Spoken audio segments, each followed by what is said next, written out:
नमस्कार दोस्तों, आपका दोस्त यश सिंह बोल रहा हूं। दोस्तों मैं आज आपको बताऊंगा कि किस तरह से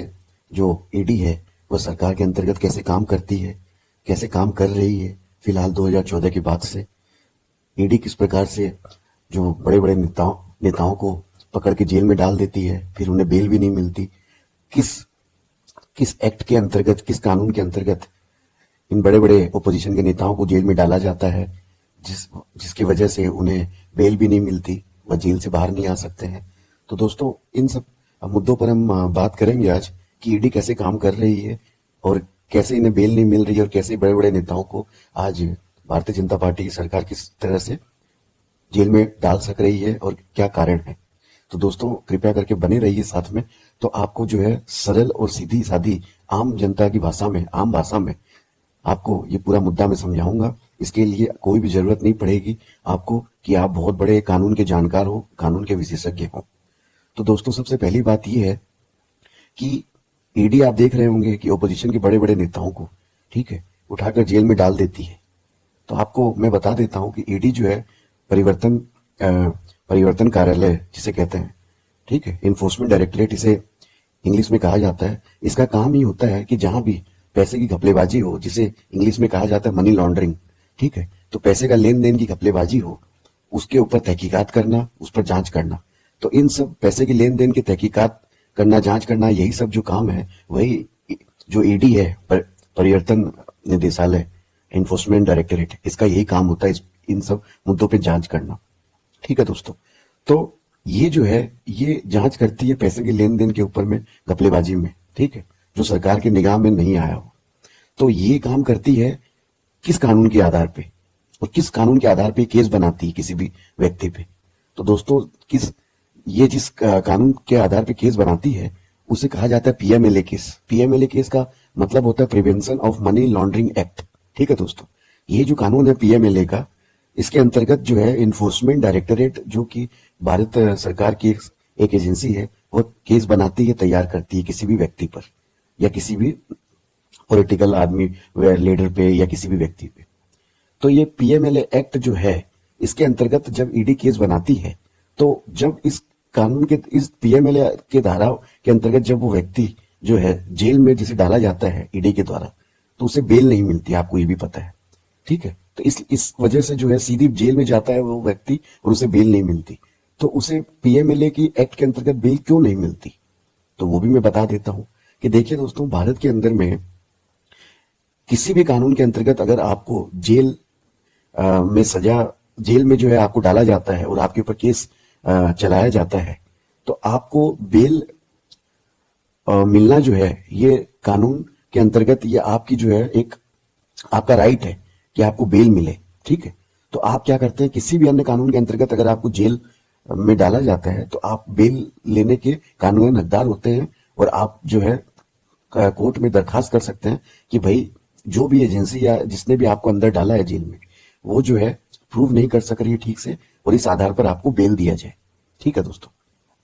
लेकिन पीएमएलए जो कानून है, पीएमएलए एक्ट है, जिसको यूज करके जो इन्फोर्समेंट डायरेक्टरेट है ईडी, वो जब आपको जेल में डालती है तो क्या होता है कि इसमें होता है सेक्शन 45। तो दोस्तों ये जो सेक्शन 45 है पीएमएलए एक्ट के अंतर्गत, यही जो है पीएमएलए एक्ट को बाकी जो कानून है भारत के संविधान में, इंडियन कॉन्स्टिट्यूशन में, उससे अलग बनाती है। तो सेक्शन 45 जो पीएमएलए एक्ट के अंतर्गत है, यही एक ऐसा एक्ट है जिसमें अगर किसी व्यक्ति को जेल में डाला जाए पीएमएलए एक्ट के अंतर्गत ईडी द्वारा, तो उस व्यक्ति को प्रूव करना पड़ता है कि उसके ऊपर जो आरोप लगाए गए हैं एजेंसी द्वारा, यानी ईडी के द्वारा, वह सब गलत है। उस व्यक्ति को जो है प्रूव करना पड़ता है दोस्तों। जबकि बाकी किसी भी कानून के अंतर्गत अगर आपको जेल में डाला जाता है तो आपको प्रूफ नहीं करना पड़ता है कि आप निर्दोष है, आपको दोषी प्रूफ करना पड़ता है एजेंसियों को। लेकिन अगर आप पीएमएलए कानून के अंतर्गत अगर आप जेल में डाले जाते हैं एजेंसी के द्वारा, ईडी के द्वारा, तो ये आपके ऊपर में ये जो है आपकी जो है ड्यूटी बनती है कि आप प्रूफ करें कि आपके ऊपर जो भी आपके ऊपर में लगाए गए हैं आरोप ईडी द्वारा, वह बेबुनियाद है, और आपको प्रूफ करना पड़ता है कि ये सब जो है आपके ऊपर गलत आरोप लगाए गए हैं। तो ये जो फर्क है, यही फर्क है बाकी किसी भी कानून में और पीएमएलए एक्ट में। ठीक है दोस्तों, तो इसकी वजह से क्या होता है कि इस सेक्शन 45 की वजह से जो है, इस वजह से जो कोर्ट्स हैं वो भी जो है किसी भी व्यक्ति को बेल नहीं दे सकती है। और इसी पीएमएलए एक्ट के अंतर्गत ही जो है ईडी इन्फोर्समेंट डायरेक्टरेट जो है वो किसी भी व्यक्ति को जेल में डालती है। तो इस वजह से उसे बहुत मुश्किल हो जाती है ये प्रूफ करना, ठीक है, या उसे बहुत समय लगता है कि उसे बेल नहीं मिलती है, और कोर्ट के द्वारा भी जो है इस सेक्शन 45 की वजह से कोर्ट भी उसे बेल नहीं दे सकती है।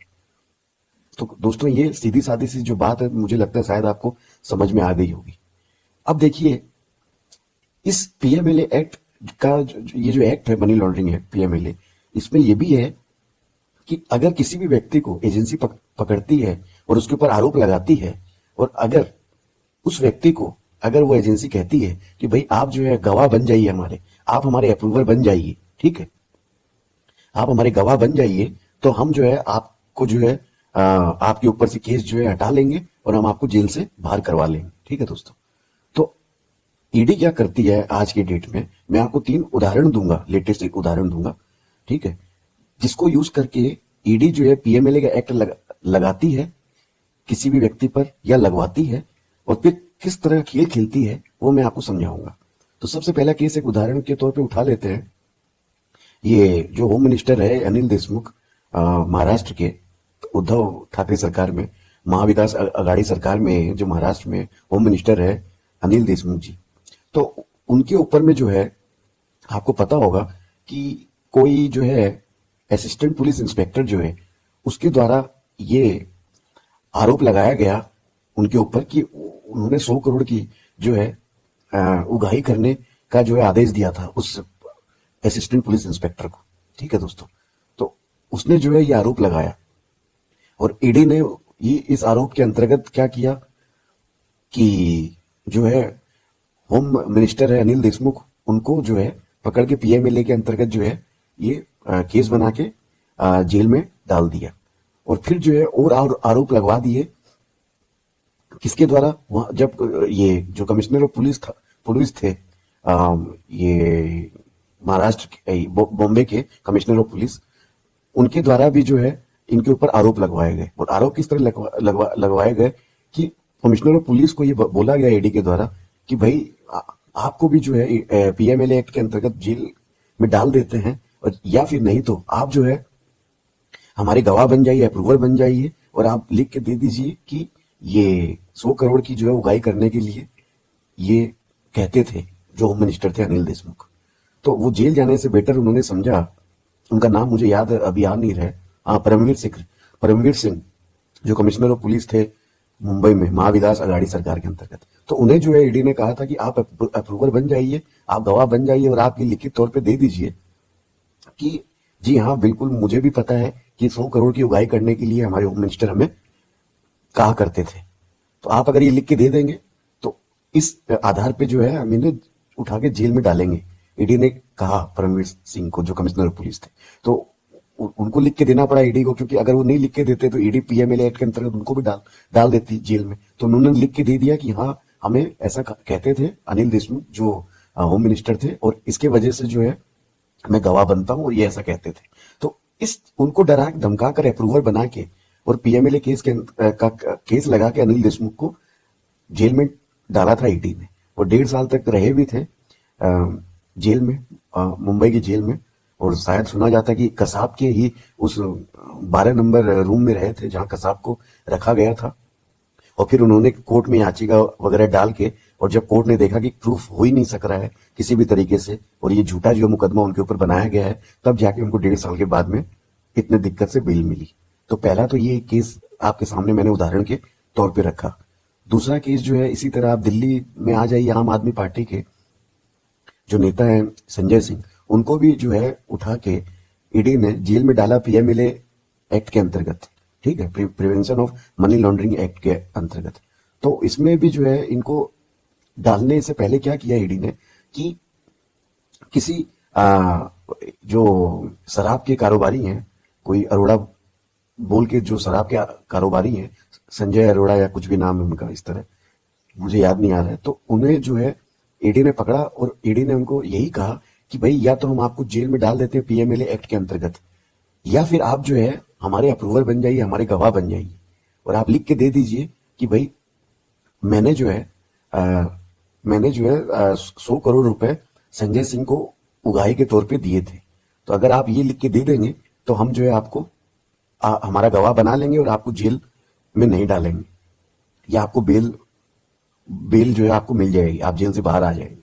तो इस तरह से डरा धमका कर जो संजय अरोड़ा है शराब कारोबारी, उनको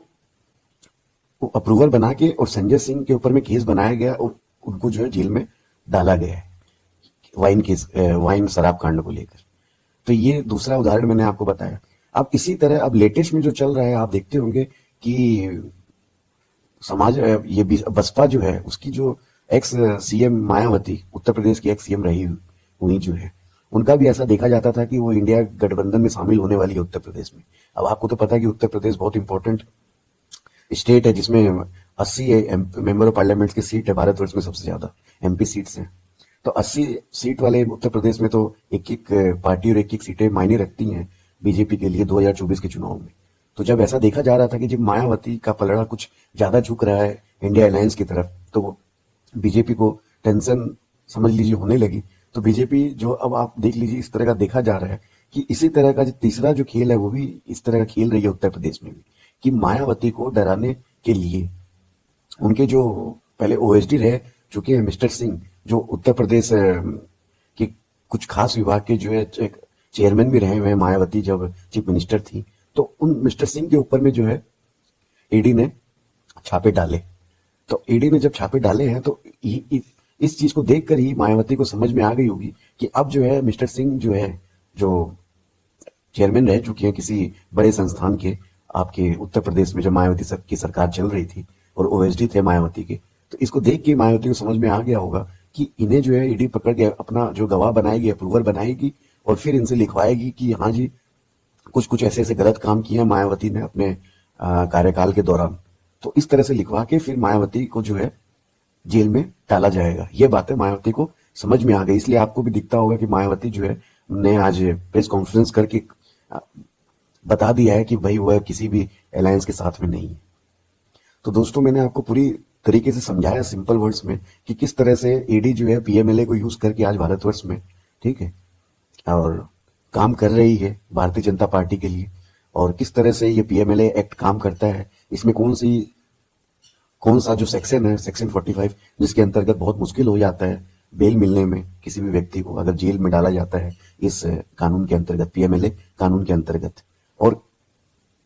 3 एग्जाम्पल्स भी मैंने आपके सामने रखे कि कैसे कैसे लोगों को अप्रूवर बनाया गया, गवाह बनाया गया ईडी के द्वारा, और कैसे कैसे जो है उनको उनका मिसयूज किया गया, ठीक है। जो किस तरह से जेल में थे अनिल देशमुख जो एक्स होम मिनिस्टर है महाराष्ट्र के, और आज किस तरह से किस वजह से जो मेंबर ऑफ पार्लियामेंट राज्यसभा आम आदमी पार्टी से रहे हैं संजय सिंह, वो किस वजह से जेल में है, और क्या किस तरह का खेल जो है फिर से ईडी जो कि भारतीय जनता पार्टी का एक जो है ये एक जिसको बोलते हैं यंत्र कहा जाता है, जो किस तरह काम करने वाला था मायावती पर, और जिसके डर से मायावती ने प्रेस कॉन्फ्रेंस की आज। तो सारी जो है बातें बहुत ही सिंपल वे में मैंने आपको समझाई है दोस्तों। अगर आपको मेरी बात समझ में आई और इस तरह की इन्फॉर्मेशन आपको लगी कि बहुत सिंपल तरीके से समझाई गई है और आप और भी लोगों को शेयर करना चाहते हैं तो इसे कृपया कर सकते हैं। आपका साथ जुड़े रहने के लिए बहुत बहुत धन्यवाद। इसी तरह जुड़े रहें तो आपको हर एक जो मसले हैं भारतवर्ष में चलने वाले वो बहुत ही सीधे साधारण भाषा में आपके सामने फील्ड लाए जाते रहेंगे। इसी प्रकार आपका जुड़ने के लिए बहुत बहुत धन्यवाद। आपका दोस्त यश सिंह साइनिंग ऑफ। सत्यमेव जयते।